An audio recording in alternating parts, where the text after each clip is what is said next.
सुनील तटकरेंकडे खासदारकी, मुलीला पालकमंत्रीपद, नेमकं कुठल्या राजकीय गणितात बसतं? राम कदमांनी हा सवाल उपस्थित केला. शिवसेनेकडे विधान परिषदेत अधिक संख्याबळ आहे. तटकरेंच्या मुलाला आमदारकी मिळाली. तटकरेंकडे कोणता जादूटोणा आहे? रामदास कदमांनी हा खोचक टोला लगावलेला आहे.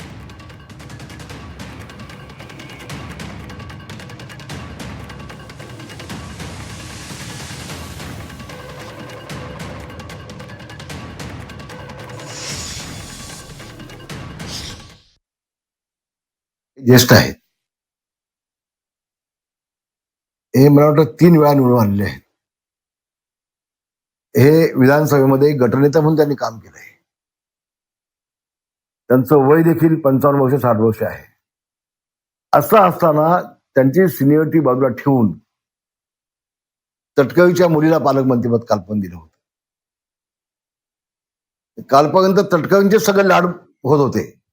ते म्हणतील ते खासदार, मुलगी मंत्री, मुलगी पालकमंत्री, ज्येष्ठ गोगावले बाहेर बाजूला, मुलींना झेंडावंदन करायचं, गोगावलेंनी फक्त बाजूला बघून, हे कालपर्यंत जे होत होतं ते प्रोटोकॉल मध्ये बसत नव्हतं. आता देखील 65 मतं राष्ट्रवादीची, तटकरेंची, शिवसेनेची 450 मतं असताना विधान परिषदेच्या आमदारकीची तिकीट दिली तटकरेंच्या मुलालाच. नेमकी जादू काय आहे तटकरेंकडे तेच कळत नाही. ते कोणते नाशिकचे खळात बुवा काय ते अंगठी बिंगठीचं काय ते आहे प्रकरण, तिथलाच हा भाग आहे की काय असा संशय मनामध्ये येतोय तटकरेंच्या बाबतीमध्ये. आता असं कसं करू शकतो मला सांगा ना.